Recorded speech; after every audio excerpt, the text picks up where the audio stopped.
And welcome to another episode of Sipping Tea with Shols and Vee. As you can see, we haven't got Vee in the studio with us today. We've got Sam. She's joining us today. She's going to introduce herself shortly. But first, we're going to tell you about the show today. So on today's episode, we are going to be talking about... What are we going to talk about?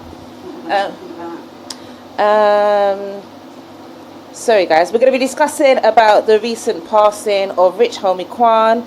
Also, we're going to talk about the French lady Gisele P, who was sexually violated by her husband, and strangers also. And then we're going to be talking about our friends at Brixton Streetwear. So before we get into it, just going to play a couple songs for you. Again, thank you for joining in. And we're going to play our friend Jadak. And yeah, we'll be back shortly.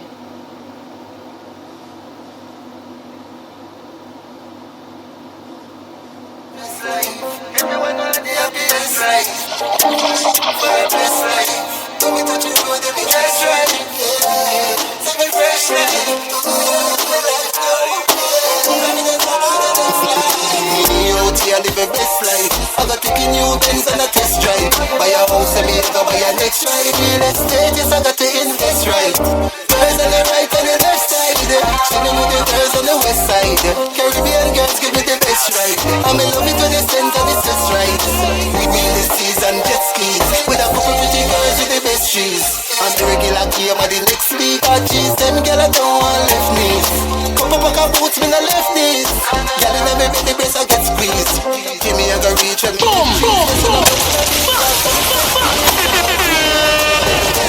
I got taking new Benz and a test drive. Buy a house and me go buy a next ride. Real estate is I got to invest right.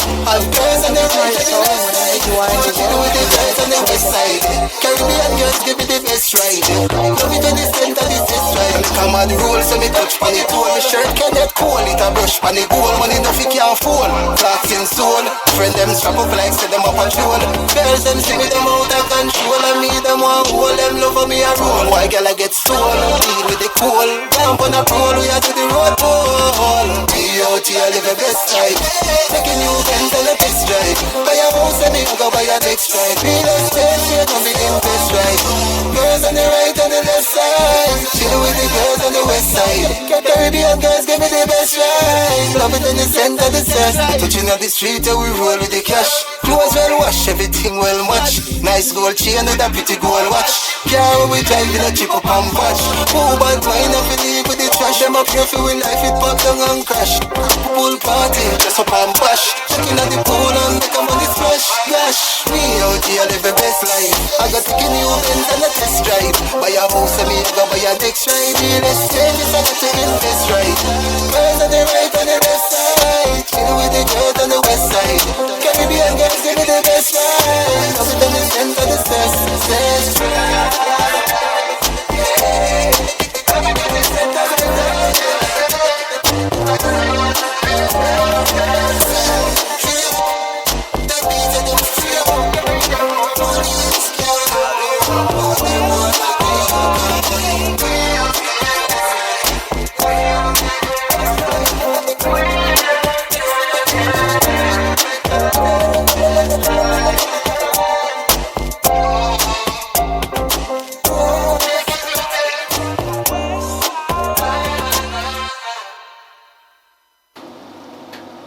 Alright, ladies and gentlemen, welcome back. So we're going to get straight into it. We're going to be talking about the recent passing of Rich Homie Quan. We're going to start off a bit about his earlier life. So he was born on the 4th of October in 1989. He grew up in Atlanta, Georgia. He initially had dreams of becoming a professional basketball player, but shifted to music after high school. And he talks about his early influences. He cites rappers like Lil Wayne, Outkast and T.I. as major influence in his style. His sound is rooted in Atlanta's trap music scene with melodic elements that helped him stand out. First mixtape came out in 2012-2013. He began gaining recognition with his 2012 mixtape Still Going In, which was well received. The track differences helped put him on the map, and his melodic delivery attached attention in the underground rap scene. before I start, thanks for having me, Shola. Much You're appreciated. welcome. Hey everybody, before I even go any further, bear with me, it's my first time. I'm not going to lie, I'm a tad nervous. You're going to be fine. I'm going to do my best. So I'm going to talk about his breakthrough and his success. So Type of Way was his breakout single. It was released in 2013 and became a massive hit. It was peaking at number 50 on the Billboard Hot 100. The song's success solidified his status as a rising star in hip-hop. Rich Gang collaborations, 2014. Rich Homie Quan teamed up with Young Thug and Birdman for the Rich Gang. The Tour, the Tour Part 1 mixtape? Yep. Songs like Lifestyle became anthems and his chemistry with Young Thug was praised. This period was considered to be one of his peak moments in terms of like the mainstream exposure. His recognition, his smooth flow and ability to mix melodies with street rap allowed him to feature on several hit songs, including YG's My Hitter, I don't know why I said it like that, and 2 Chainz, Trap House Stalking. You don't hear this. She said, oh, I'm nervous. She sounded like a professional. She's making me sound like an amateur. We have to step it up, people. Alright, so his setback and legal issues, okay? So label disputes. By 2025, Quan's career faced some turbulence due to his label dispute and management issues. His relationship with the Rich Gang and Birdman became strained and he eventually parted ways with the group. Also legal issues he had. He also faced several legal challenges, including arrests related to drugs, possession. These issues slowed down his career's momentum. Young Thug feud. He obviously had the big feud with Young Thug. Around the time, Quan had a falling out with Young Thug, ending one of the most important music partnerships. Thug even dissed Quan on social media. Through the tension between them had fluctuated over the years. His return to music. After a period, he returned. Quan made a comeback with the release of his debut studio album, Rich as in Spirit in 2018. The album featured the single Change and was seen as a personal reflection of his struggles and growth. I think that's really good for a lot of us to remember that, because sometimes we don't really reflect on what we've been through. Definitely, so yeah. That's positive. Recent projects. Since 2018, Rich Homie Quan has remained active in music, releasing several mixtapes and singles. Although he hasn't quite reached the commercial success of his This Type of Way days, he still maintains a loyal fan base. Unfortunately, I feel quite bad doing it because I'm not really that familiar with him. So I think the time that he came out, I wasn't really I wasn't like about this life. I wasn't like out there like that. Yeah, so no, I hear you. I'm kind of learning a lot as I'm going through it with you. So this might The mic don't like me, guys. Look at that. How's that for the first time? It does. It doesn't like me. That's all it is. But just make sure you get really close to it because we can hear you. Can hear me, yeah. Yeah. So legacy and style, unique sound. Rich Homie Quan is known for blending melodic elements with trap beats, a style that many young rappers have since accumulated. His ability to mix singing with rapping has been influential, especially in the rise of artists like Lil Baby and Gunna. His cultural impact. While his peak mainstream success was relatively short-lived, Rich Homie Quan is often credited with helping to pioneer a more melodic and emotional style of trap music. His work, practically with Rich Gang, is set as the foundation to the sound of modern Atlanta rap. We've got a couple of questions here. Yeah. So, this says, how has the frequent occurrence of rappers dying from overdoses impacted hip-hop industry? That's a good question. Yes. I think it's impacted it in a long way, a big way, because you're hearing constantly about artists. It's not the first person that we've heard of that's died from an overdose, well, alleged overdose. That's what the people are saying at the moment. Okay. That's what it's looking like. But we're losing a lot of young, talented people, and I think not just in the hip hop industry. You've got people like Amy Winehouse, and other famous people that have lost their lives to overdose. I don't know. It just seems come hand in hand, hip hop with misuse of substance, unfortunately. What do you think, Sam? Yeah, I don't know, I find it hard. Sometimes I almost feel like, I don't want to come across wrong when I'm saying this, but Yeah. I feel like sometimes for me, I think there's too much focus on just people in the industry that are getting, talk about their overdose. I feel like it's a bit more widespread than that. So when it comes to talking about just artists, I feel like I kind of haven't got much to say on it. Yeah. Because I'm not really like channeled in on what's going on with these artists, so it's a bit hard for me to kind of speak on it. Okay, yeah. Does that make No, sense? yeah, definitely. It is sad, but there's a lot of sad things happening right now. So for me to just sit down and say, well, how does it affect the industry? I don't know, because I'm not that tapped in with it. I'm not that in tune with it. So it's a bit hard. I don't want to speak on what I don't totally know about, because I feel like I'm kind of not being true to myself. Yeah. So it's a bit hard for me to touch base on that one. So what else? So in what ways do the deaths of rappers from overdoses influence the themes and messages in contemporary hip hop? Well, what do you feel? So it does influence things, because I think sometimes you might find younger artists now it might have a negative though impact, because sometimes other artists might want to now be like them. Yeah. And that, to me, that's not a positive thing. So I think then they now want to sing about I'm gonna do this, I'm gonna do that. It's not real, babe. No. I'm the wrong person for this topic. I feel like I'm literally the wrong person. I need like my older son to be here to kind of like educate. I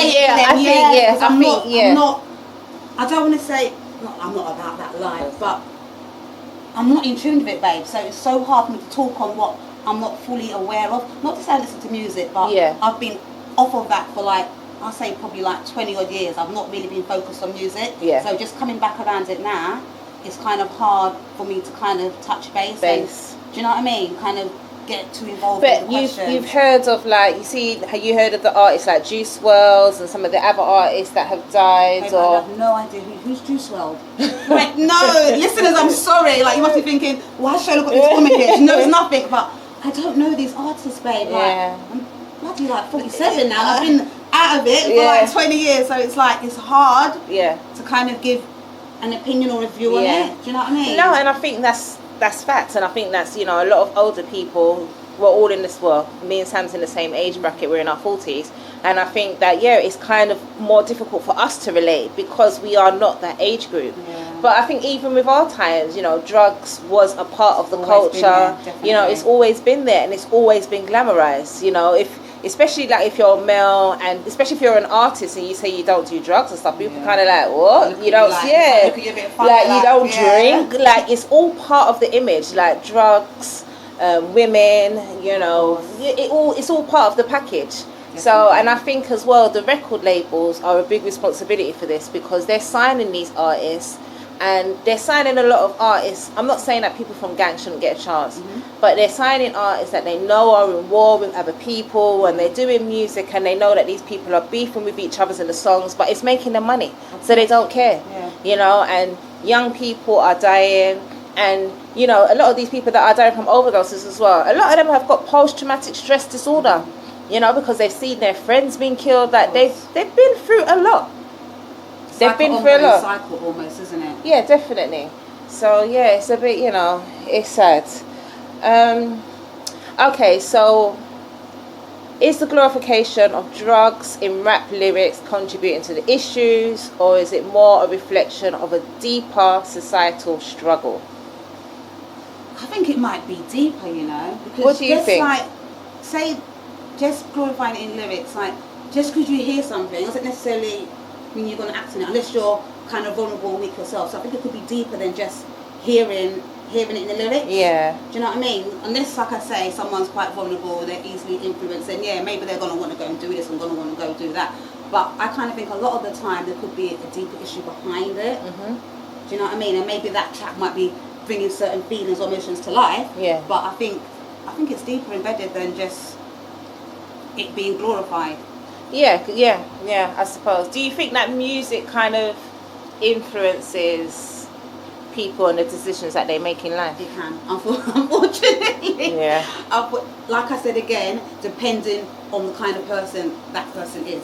Depending on their mindset, depending on where they're at in their life. Yeah. Because someone like us, we could hear, I'm gonna do, and we're not gonna go out there and do that. No, definitely. We're more stronger. But then someone who's not at our point in life may be like, oh my gosh, that's the way forward. Yeah, I want to do that. Do you know what I mean? Yeah. So it depends a lot on the person, I believe. Okay. So we'll talk a little bit about Rich Homie Quan. So basically, he was, if you haven't heard, I'm sure you have heard unless you're listening under a rock, he was with his partner, and she went to take their young child to school, and he was sleeping at the time. She covered him back, and when she came back, he had no pulse. So they're saying it was an overdose. But then what a lot of people are in uproar about was there's an artist called Erica, I think her name's Erica Banks. If I'm wrong, someone corrects me. But then the same day that his partner that he lived with found out that he had died, she then put a video up of her and him.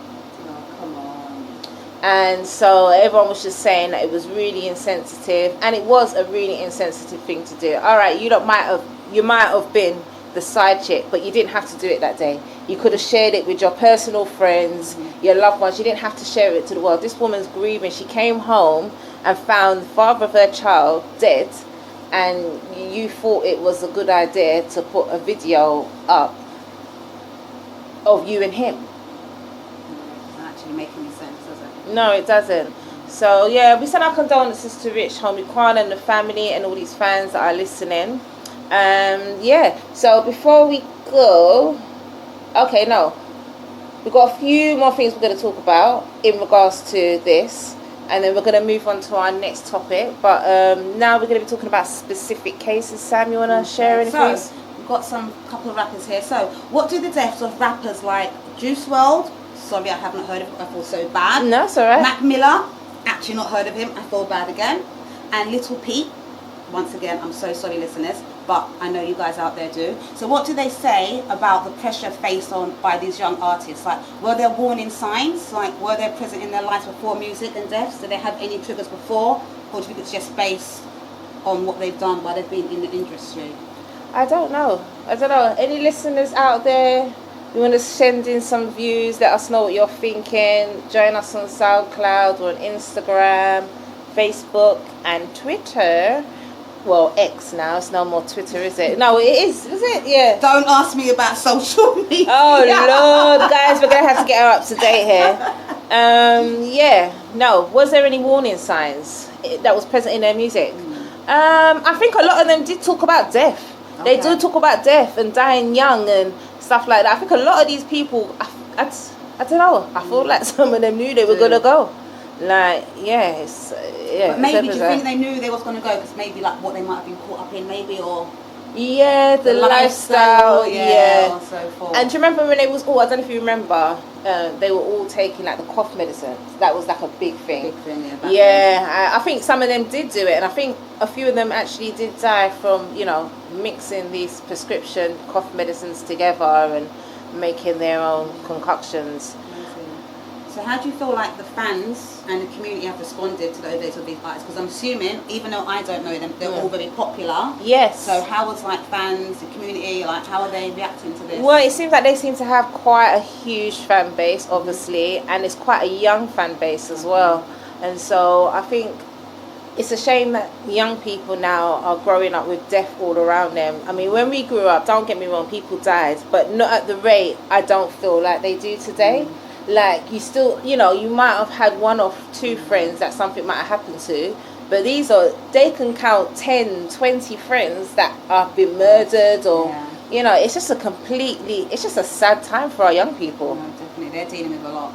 And I feel like because we have all these social media sites and all that, it's like literally right there. Yeah. Like, there's no avoidance, it's right in your face. Yeah, and definitely. To me, that's what I find really scary about social media. Like, we obviously we can't protect our children all the time, but it's like we can't really shield or kind of, I don't know, it's hard. Yeah. Like, it's just, they can't avoid it, babe.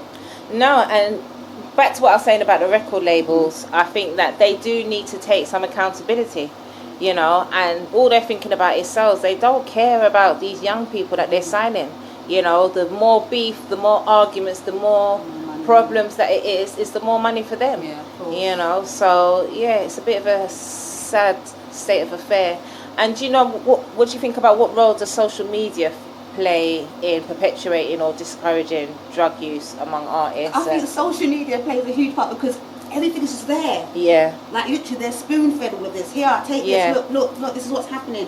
I think it's huge, babe. Like, social media scares me. Hence why I only found it this year. Seriously, it scares the life out of me, babe, because it's just too much. And they say filters and all this stuff. It's not really filtered. You know. So it's, yeah, I think social media plays, because it doesn't always show the positive side. It shows a lot of negativity and makes it seem positive sometimes. Yeah. Do you know what I mean? I think that's where there's kind of like a bit of a situation out there, babe. And I notice with fans as well, sometimes they like to add to the fuel. Most So when they definitely. know artists are warring, they like to add their 2 pence. Everyone's getting involved. Like, mind your business. You don't even know them. Mind the business You that don't even burns know you. them. Like, you don't know them. You're getting involved. Yeah. You're adding your 2-piece, and it just, I don't know. It It's gets just political out there, babe. It's too it much. does. Too much. Way too much. Okay, so the role of drugs in creative expression. Oh, yeah, I'm going to be careful with this one. Okay. So, do you think the use of drugs plays a significant role in an artist's creativity, as some claim? Well, we can talk about Kanye West, for example. He's bipolar. And when he's doing his album, he said that he stopped taking his medication because it affects his creativity.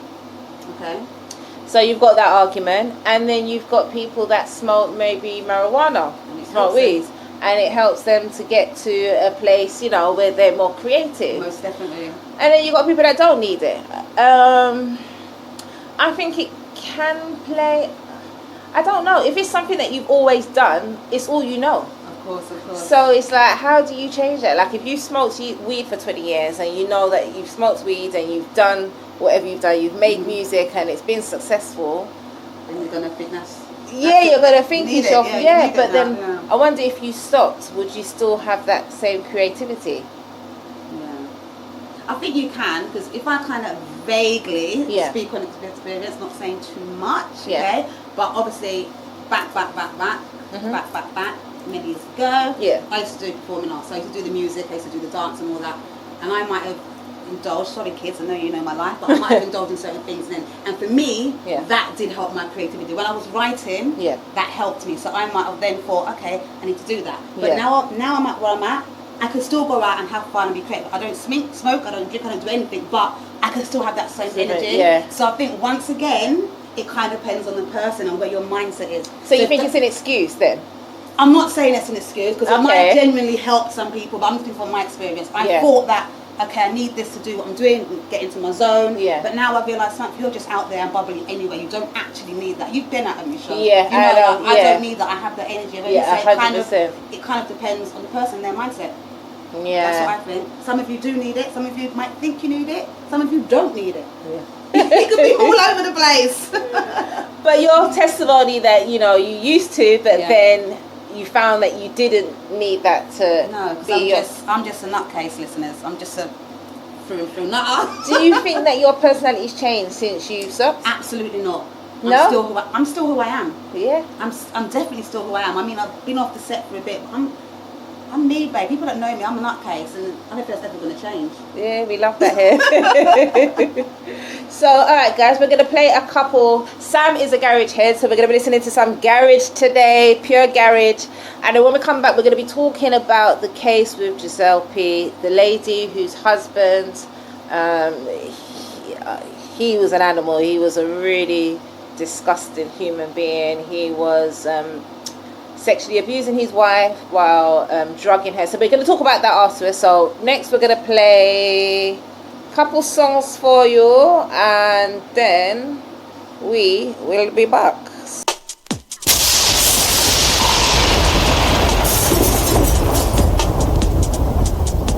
Get loose. Get loose. Loose, get loose.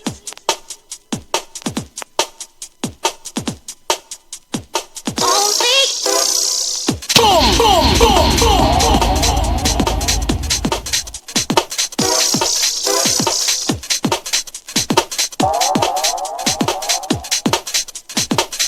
Get loose. Only you. Get loose. Only you. Loose, get loose. Only you. Only you.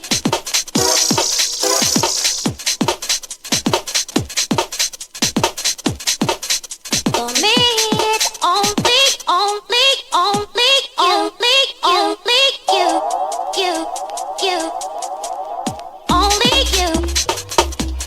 world. This is Felicia Faye, and you can follow Choice FM UK London on Twitch, Facebook, Instagram, YouTube, and Twitter.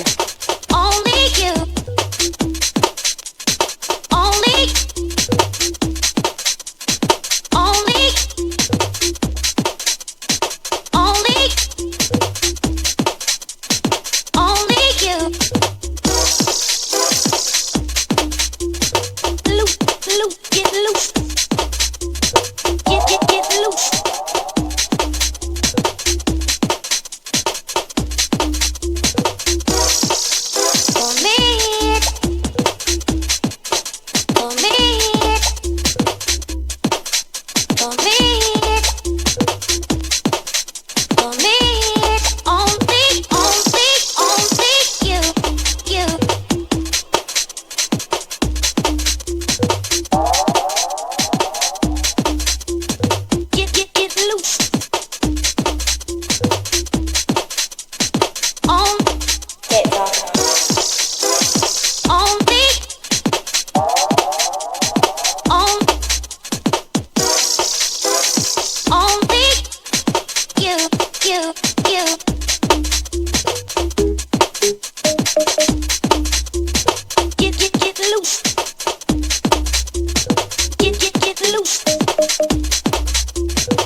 Alright, ladies and gentlemen, so we were then chatting away, we didn't even realise that the music was finishing. But Sam just wants to big up a couple people. Yes. So yes. Go Okay, I don't know, I've never done any big ups, or shout outs. Yeah. First of all, my daughter, I know she's watching. Girl, you better go do some work. I don't know why you be watching your mama. Okay, about yes, goody. I don't know who she thinks she is. Okay, hopefully my big son's watching, but he's like, Mom, don't go out there and embarrass me. So. Your mum's doing a great job. You be watching your mama. The two little ones. Sorry, kids, I didn't actually give you the link. Mummy might have like went a bit off on one. So yes, but big up my cousin Nix for letting me introduce Shola, her cousin. So big up Nix, yeah. Big up Nix if you're listening, and big up my co-host V who's gone out today. I forgot to tell you that. Yeah, she's gone out. She's hit the road. She's So yeah, thanks to her for letting me be here. Because, no. You guys made it happen, so I appreciate that, V. Thank you very much. Thank you. Yeah. So now we're going to get onto a matter that is quite dark, quite serious. If there is any young people in the room, just be aware that we are talking about a sensitive subject here. So we're going to be talking about the recent case of the lady Gisele P. So backstory basically was that this woman had been married to her husband for almost 3 decades, and they had children together, 3 children, and over the last 10 years, the husband has been giving his wife medication to make her pass out, and he was molesting her, abusing her, sexually abusing her, and then eventually he put adverts on the dark web and got other men involved, and there was over 70 men that participated in abusing this woman while she was his own wife. And so how he got caught was he was caught in a shopping mall taking photos up somebody's skirt. Yeah, and so the police then in France decided to go and search his home, and they found all the footage of, you know, of everything that had taken place. And then what later came out was that he actually had been taking inappropriate pictures of his daughter as well. So he had been drugging her and giving these photos to men from the dark web. So, you know, it's a really difficult thing to be talking about today. And, you know, our thoughts and prayers are with that family, because that is such a traumatic experience. You know, what's your views on it, Sam? Like, how, hearing a story like this, to know that there's men out there that are capable of doing that to not only just your wife, but the mother of your children, someone you've been with for so long. Like, it's just... I'm speechless, babe. Like, I just don't get it. Like, obviously we always heard about random, I don't mean random in a horrible way, but you hear about rape all the time. But these men that are doing it to their own wives, that's literally your wife. If it's just about you want to be intimate, have sex with her, that's your wife. Like, just, what? I don't get it. And then your daughter, it breaks my heart. That's why sometimes I feel like when you're trying to then have a relationship with yourself, see if you're out there trying to meet someone out, it's hard, babe, because these things are so real and they're actually getting so much, they're common. It's just like it's a frequent thing. I don't know what is going on in these men's head. Like, have they been through something? Not that it makes it okay. No, definitely. I'm literally speechless. Did this woman come forward and talk about it herself? What happened was she decided that she was going to come out because she wanted him to be exposed. So basically, so she was, you know, she said, okay, you can put my name out there, because she didn't want him to not be exposed. And so now the world knows who this is. That must have been for her. Yeah, and her children. Mm-hmm. You know, they're grown now. They look like they're in their 30s, 40s. So they're grown children. Like, to think that, when you look at the situation and you think that could happen to any one of us. Anyone, babe. You know, you always say, it wouldn't happen to me. Or people, I've seen horrible comments online of people saying, how does she not know? This woman was drugged comatose. Like, she wasn't moving. You know, and these men just came in, it was, and he had rules as well. So when the men came to the house, they weren't allowed to wear any cologne, because he didn't want his wife, when she wakes up, to be able to smell cologne. So he really planned this. He really had rules. He had rules, and also you weren't allowed to get dressed in the bedroom or change your clothes in case you left something. So you had to do all that in the kitchen and go into the bedroom like that. I think they caught 50 or so of the men, and some of them were saying, oh, you know, they didn't know. And the police were saying, from the video evidence that they've caught, it was very obvious that, you know, this woman was not conscious when these things happened. What did these men not know? They're saying they didn't realise. You've been told realise. not to wear cologne, you've been told to get changed in the... What did they... I don't get it. What did they not know? And it was a lot of professional people as well. There was people that have high-ranking positions in places that are making decisions. I can imagine. And, you know, and they're going to have women under them that they're making decisions for. And if they're subjecting women like this, it's a bit much. So they're currently going through a court case at the moment. Mm-hmm. And so I think as well she actually caught an STD. So that and she thought, and her husband had told her that she had caught it from cheating on him. Oh, come on. So it was quite sad. Do we know when did she become aware of what was happening?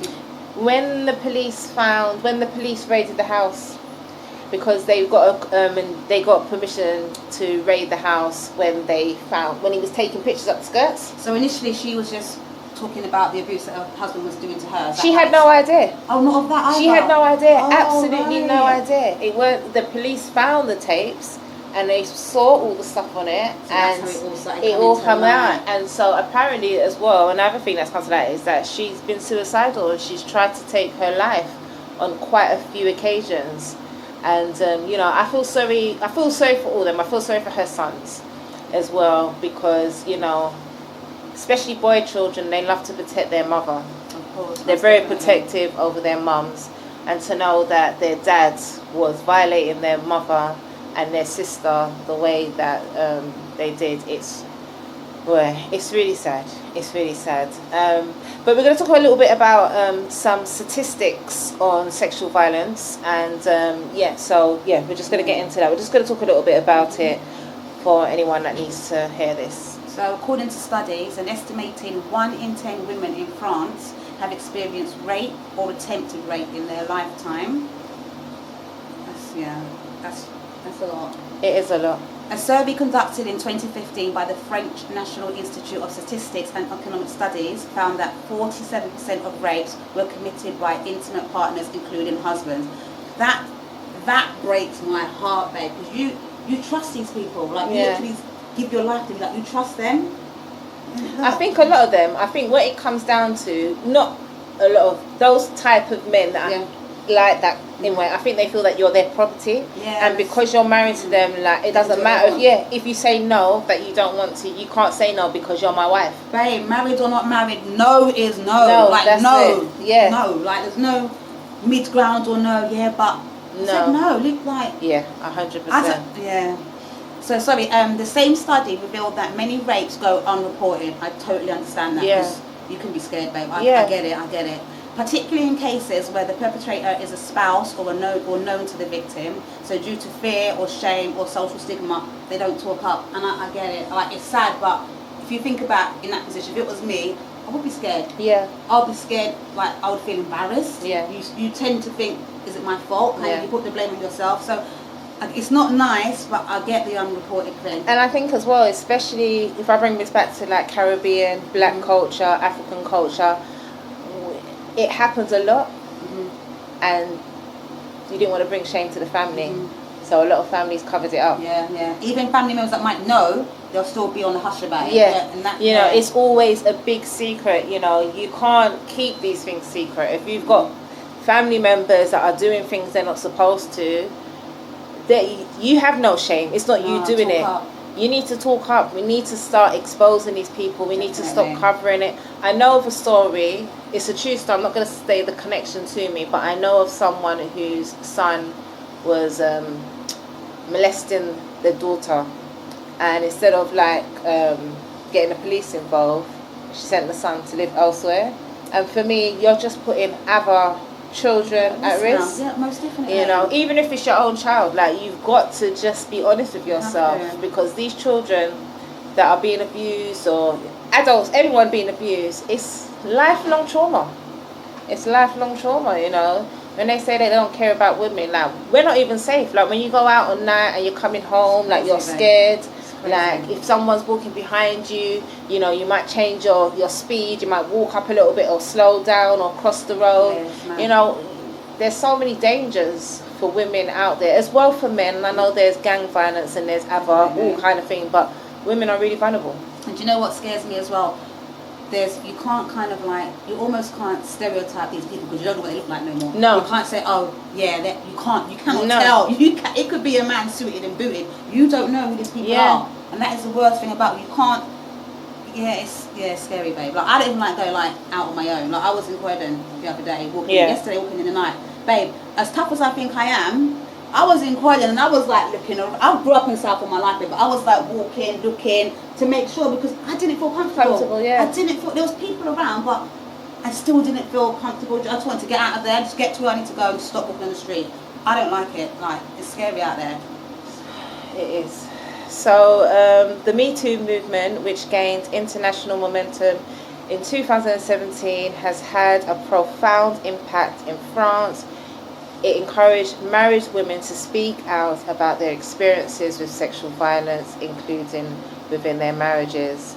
And I don't think that's just in France. I think that all over, even the UK as well. If if you are in that situation, you need to speak out. You really need to find somebody that you trust, or there's loads of networks or services out there. We'll share some on our website, on Sipping Tea with Shols and Vee on Instagram and all our other social media platforms, and we'll share some links there for anyone who may be going through something like this right now and just doesn't have anyone to talk to.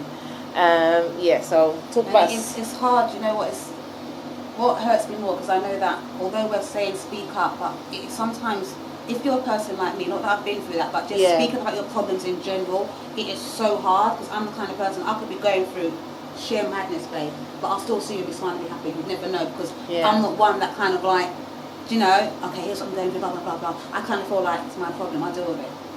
So we've got to kind of break that. For myself personally, I've got to try and break that as well. Like, if you need to talk. But, it's hard. If someone's harming you, you know, you have to talk up. No, you need to put a pride aside. And even if it's a stranger, if you don't feel comfortable talking to someone like a counsellor or a women's group or anything that's going to help you, or, you know, definitely reach out for help though. You've got to protect yourself. At the end of the day, I know we say trust people, but no one's going to look after you better than you. So Definitely. you have to. You've got to put yourself first, deal with it. Yeah, definitely. Swallow that, whatever it is, like for me personally, whatever it's about, no, it's my, just get on with my own. No, you need to talk and get it off your chest, because it might not solve the situation, but it might ease you a bit, do you know what I mean? For kind of like some kind of release, we all need to do that. We all do. Definitely. Even if you're not ready to leave, you know, because sometimes people aren't ready to leave. You're not ready to leave until you're ready to leave, you know. But also don't make it get to the point where you're about to explode. I know it's hard, but sometimes see that whole, I'm going to wait and then see how it goes. It's sticky. I think you have to hit rock bottom. But sometimes do you want to get rock bottom? Do you want to cut it off before it gets to rock bottom? Whoa. I hear what you're saying. You want people to leave. Like if you know that your friend or someone's in a violent relationship or being a partner's being mentally, emotionally or physically abusive to them, you're not going to want them to be in that marriage. But at the end of the day, that person is not going to leave until they're ready to leave, no matter what you say to them. So sometimes it's just about, you know, you don't want to hear people's opinion because you're not ready to make that step. I get it. So you just want somebody who's there to listen. You know, and if you go missing for a little while, someone that's going to know to check up on you because they know your situation. You know, so, and just being supportive. It's not always, oh, you should leave. They don't want to hear that. Just being there. They know just that they've got someone there. Just being there. So, yes. So sexual violence laws in France. So France has strict laws concerning sexual violence. Under French law, rape is defined as any act of sexual penetration committed by violence, threat or surprise. And it is punishable by up to 15 years in prison, or they can say 20 years if it's aggravated by certain different circumstances. So since 2010, the French Penal Code recognises psychological violence as a form of domestic abuse, which includes coercive control, intimidation, and threats related to sexual violence. That's a lot. But because it's not always physical abuse. No. That's what we tend to forget. There's so much different types of abuse. Yes, there really so much, is. And they're all just as bad as each other. There's no like, okay, well that's that. And I think sometimes that if there is no physical violence, that's women will just stay because he's not actually hitting me. But this time the emotional and the mental can be way worse than the physical. Because that's deeper within. It's deeper embedded, babe. So okay, we're going to talk about challenges in reporting and justice.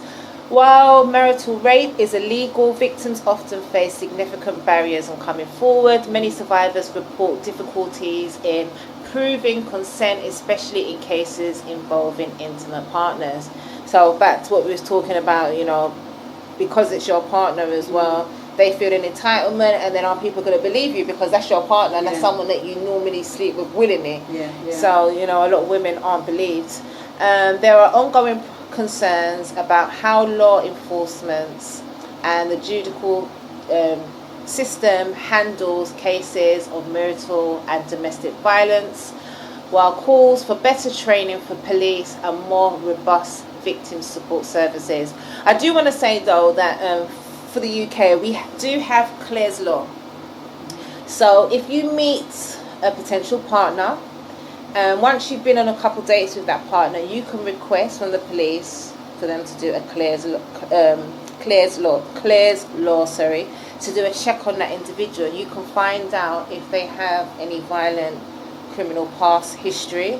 And I think that, you know, as women, it's important that we do this. I'm not saying that every man, you know what I mean? Like, but be sensible. Like, if you've met somebody, and you know you've gone out a couple of dates, and like before you go to each other's houses, make sure you do Clare's Law. Make sure you check who this individual is, because you know they can be nice to begin with and not so nice. How sad is it that we have to do that? We've come to a point where we, like, I get it, it's Yeah. good, but how sad is that we actually have to do that? Yeah, you know, and it's the world we live in, unfortunately. You know, yeah, it's scary, man. It is scary. You know, just be safe, Like, ladies. you've got to protect yourself, you have to. Especially on those dating websites as well. I mean, don't meet up Any with Tom, anyone. Dick and Harry can be on that. So, Yeah. doing You know, this and sometimes it's not even a real person, and thing. There we go. yeah, so there's all that as well. So recent efforts and reform. What's the government doing, Sam? So in 2021, the French government introduced measures to combat domestic violence more effectively. These include improved procedures for obtaining restraining orders, as well as a better protection for victims of abuse, including sexual abuse. France has also sought to improve sex education, which I think is huge that they improve that, and consent awareness to help prevent sexual violence from a young age. I think that sex education and consent, that is huge. Yeah. Especially with how social media is now. What age do you think they should start teaching children about these things? Do you know what? I actually work in a primary school. So Okay. we do start introducing these things, like if I'm correct, I work in year 3, so I think it's like 5, 6, but then what's hard is like some parents want to pull their children out of it. Right. So I understand those parents, because I feel like some parents might want to do that themselves, because you know sometimes you know where your child's at. Yeah. But I do think once you know your child is like, they've got that kind of mindset, they know, they understand, introduce it as soon as you can. You know your child, so if they're ready, because you know these kids are getting younger and they're getting all kinds of things going up on their head. So I kind of think for me, the earlier the better, but you also kind of know your child. Sometimes they're not at that level of maturity. I don't mean like teenager maturity, but I mean sometimes they haven't got that mindset to kind of indulge all that. Yeah, and it of may, course. you don't want to kind of, you want them to understand and know, but you don't want to frighten them. So I think it's all about, the earlier the better, yes, but kind of know your child, and I think it should be done in primary school. I think that's good. So when you say about like at 5 years old, 6 years old, you start talking about them, like what? How deep are we going? No, what kind I was of things? saying year 5 and year, not age. Okay, not okay. age, year in the end of primary school. Not Okay, age, so that's not about age. what, 8, 9? A bit older than that. 10? I've got, going towards the end. Okay. I don't say go full in, Yeah.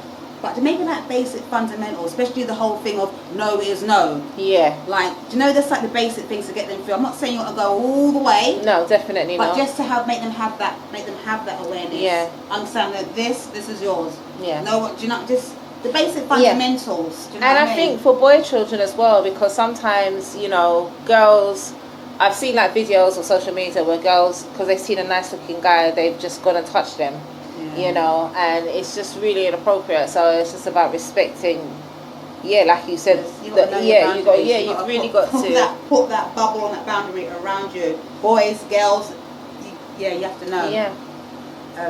So, I forgot where I was at now, babe. Yeah. So coping with the realization that your husband, this is about the same situation, isn't it? Yes, it is, yeah. So coping with the realization that your husband was drugging and raping you and allowing strangers to do the same thing to you when you was unconscious would undoubtedly be an incredibly traumatic and devastating experience. I think it's even worse than traumatic and devastating. I couldn't imagine being in that situation. The emotional and psychological and physical toll of such a discovery would be immense, and healing would require significant time and support. That is almost like an understatement, babe. I'm so proud of this lady as well for waiving her right to anonymity and coming forward and, you know, sharing her story. And I hope, it's definitely needed. And she could have helped like thousands of women who don't know. She could have, just her making that. Obviously, it's a big step to her. Yeah, of that course. One person coming forward, you don't know how much women might have thought, do you know what? I need to go and talk to someone. Do you know what? It's not right.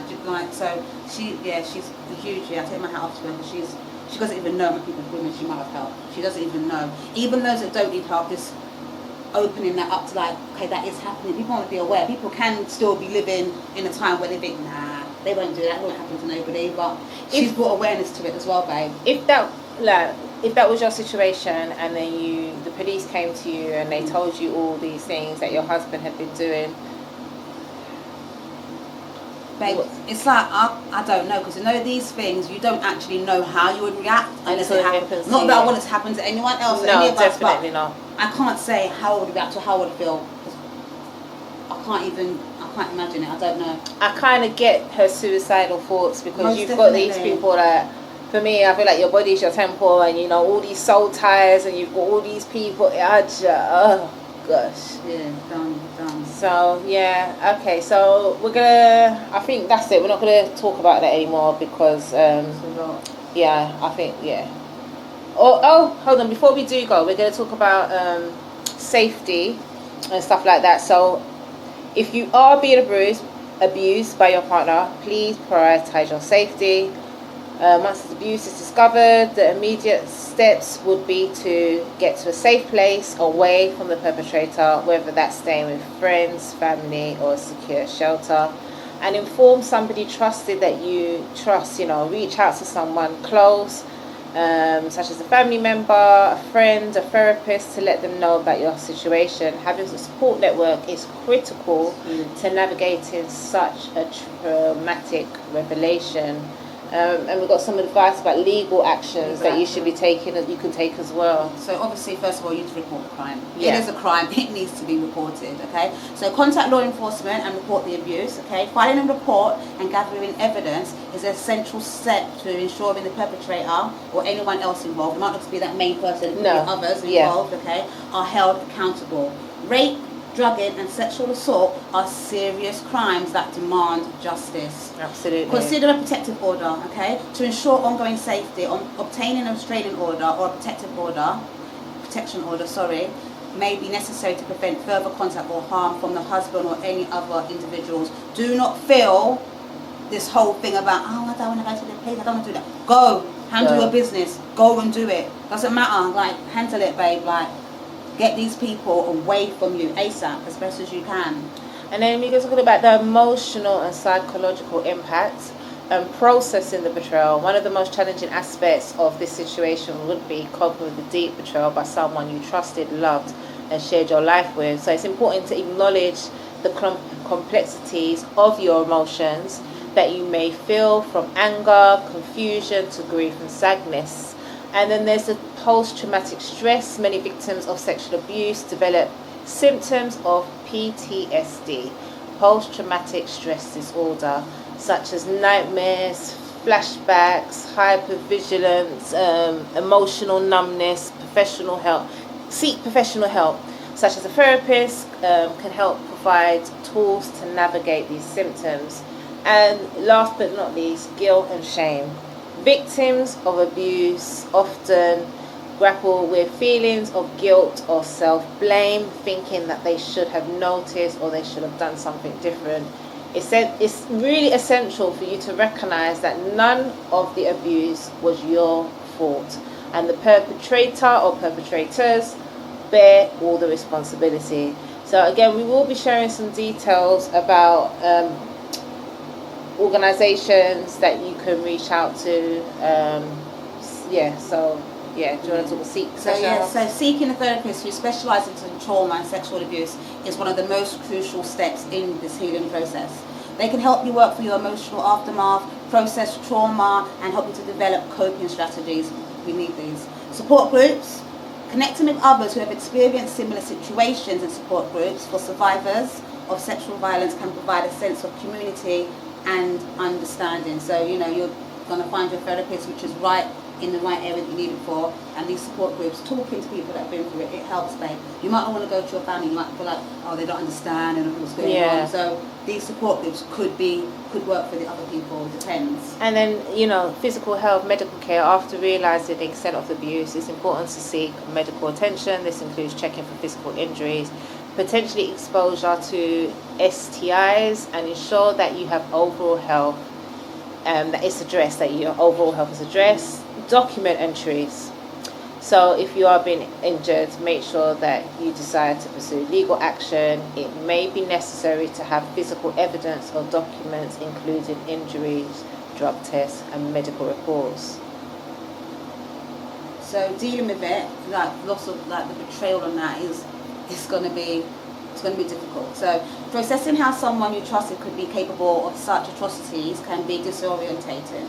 You might be feeling a bit confusion, conflict in emotions. You may struggle to reconcile with the person you thought you knew with their actions, but that's all going to be a part of it. Like, even though you may have been married and it may end to these revelations, it's natural to grieve the loss. Like, it was a life you had and it's gone. It's natural to do all those things. So including shared memories and dreams for the future. So that can all add to all this confusion. You can become definitely. a hot fuzz, but it's all going to be part of the process as well. And then we're going to talk about rebuilding trust. It's going to be difficult in trusting again. Definitely after such a big betrayal, but you may find it incredibly difficult to trust others, not just in a romantic relationship, but in all aspects of your life. Therapy again can help to rebuild that trust over time. And establishing boundaries. Moving forward, you may feel the need to establish clear personal boundaries in relationships to ensure you feel safe and respected. And you need to think about your healing. It's not going to happen overnight. So don't be thinking, okay, I've been going to therapy, I've been going to support groups, and I still feel the same. Yeah. Okay, you need to know that. Take it day by day. So healing trauma is, like I said, a long process. It's important that you allow yourself the time and space. Don't try and rush it. Don't think like, I want it to happen now. It's not going to happen. Give yourself time. There will be good days and there will be bad days, and it's essential that you are patient with yourself. Like, forget about everybody else. Be patient with yourself and allow yourself to navigate through the journey. Take your time, little steps, okay? Yeah. Learning about the psychological and physical effects of trauma can be empowering. Understanding your body, how it works, understanding your mind, your mindset, and how to respond to trauma can help you regain a sense of control. Okay, so all these things is important. My main thing is, like, take your time. Don't be looking for like 24-hour fix or a week. Okay, I've been going 5 days a week. Why don't I feel better? Why must? No, it's not going to work like that, babe. Take years. It's deep. It's deep. And then we talk about addressing stigmas and silence, breaking the silence. Many survivors face shame or societal pressure to remain silent, especially in situations involving marital rape or sexual violence by someone they trusted. Speaking out, whether publicly or within a trusted circle, can help you reclaim your voice and your autonomy. In the long run, some survivors find empowerment in advocating for other victims of sexual violence or working to raise awareness of these situations. So yeah, it's definitely true.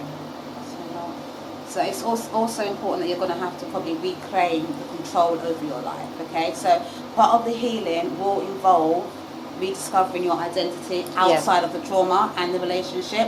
Whether you're finding new hobbies, you're finding new friendships, which will be hard again, but new friendships, you might have a change of career, you know, reclaiming control of your own life can be important. Not can be, is also a major important part on stepping and moving forward. Self-care, taking care of yourself physically, emotionally, mentally will be key throughout it. Every single step of the way, you have to remember these things. Surround yourself with people who can support you and engage in activities and bring you peace and strength. That is so major. Like, do not do it alone. Like, 100%. as I'm often hearing from those that are close to me, is build your village. Yes. You need that support. Okay, you need that support around you. And then your final thoughts? So, there is no single way to cope with such an overwhelming and horrific situation. By taking steps to ensure your safety and seeking support and pursuing legal and emotional help is absolutely essential. Everyone's healing process is different, so what works for me may not work for Shola, and vice versa. It's all different, okay? So the journey to recovery may take time, I'm going to change that. It will take time, but it is possible with the right resources and care, just to be yourself again. Just take your time, allow yourself to breathe, go through the emotions you have to. Don't try and fight any emotions. My thing is, everything that you go through, you're meant to go through it. So live all those emotions, own it, and eventually you'll get your peace. It might take a while, but you'll get there. I think that was a really interesting discussion, and I hope that, you know, the viewers are listening. If there's anyone that is going through that situation, I hope some of the things that Sam and I spoke about, you'll be able to resonate with, and it'll be able to help you. So we're going to go on to our next topic. Before we do that, we're going to play a couple more songs for you. Again, thank you for tuning in. Yes, definitely. And big up Mama June. I know she might be listening. That's Vee's mum. She's an avid listener. Big up my old mum as well, because she listens as well. So big up the mums. Alright, cool. We'll be back.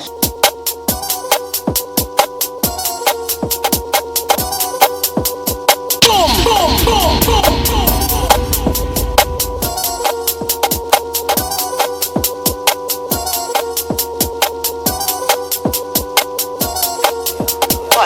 This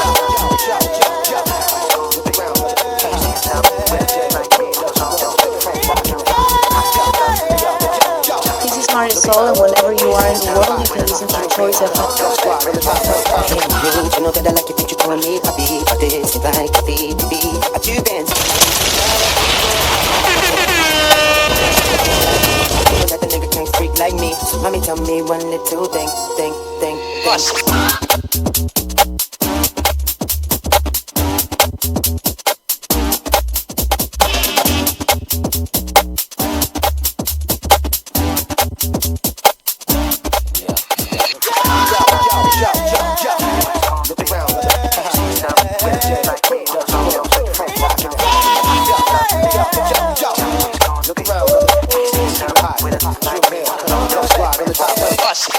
You know that he can't go down like me.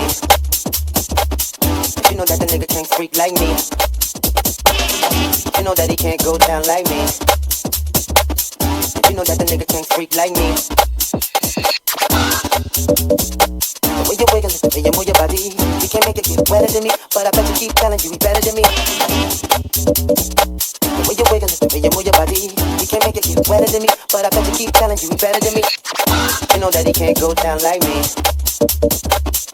You know that the nigga can't freak like me. You know that he can't go down like me. You know that the nigga can't freak like me.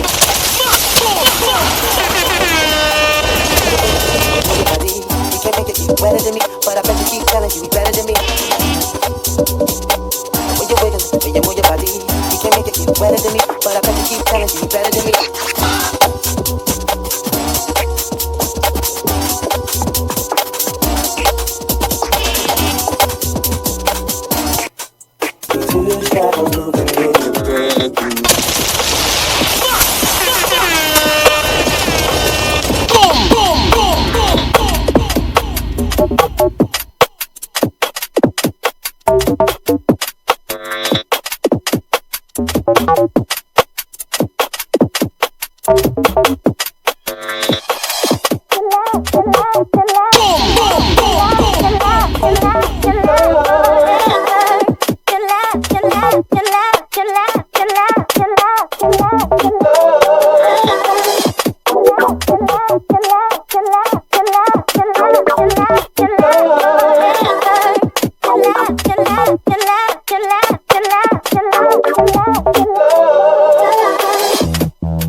what you do to me. I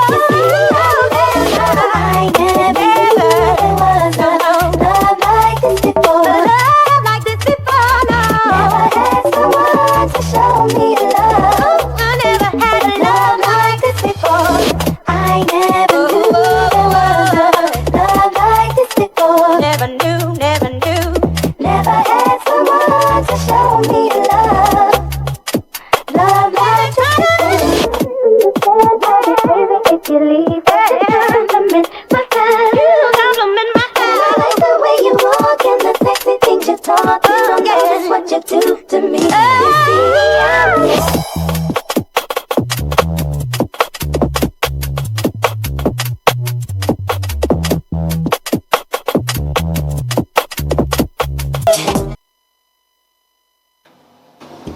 Oops, sorry, ladies and gentlemen. Welcome back.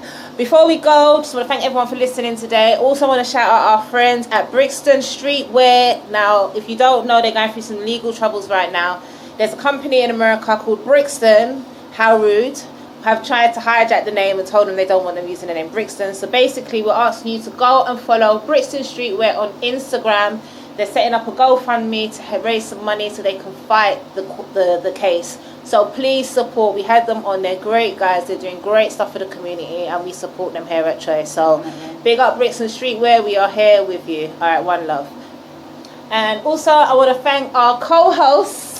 Girl, thank you for having me. Sam, you killed it. No, I loved it. I was scared. I'm not gonna lie, but do you know what? I absolutely loved it. Please have me back. I'm back again. Definitely. And back again. Yeah. And then again. All right, cool. No, we will have you back. So, all right, guys, thank you for tuning in for Sipping Tea with Shols and Vee. We will see you next week. We will be back next week. So, again, Sam, thank you so much for stepping up today. It's been a pleasure. And, yeah, we will definitely have you back on. If you don't, I'll be on your case. Hey, you hear that, people? She's coming. You're going to get to know Sam. She's fantastic. So, everybody, thank you. See you again next week. We're signing out. Do you want to pick up anyone before we go? Yeah, I want to pick up all my children, 1, 2, 3, and 4. You know who you are. I want to shout out to Dad Zaras, who helped me get out here like this. They kind of inspired me, and also Kitty, honestly, Trina. Pick up all of you. My cousin Nick for putting me onto Shola. Everyone else, I love you. Peace, everyone. Bye. Hey, this is Say, and you are listening to Choice FM UK. This September, join Choice FM UK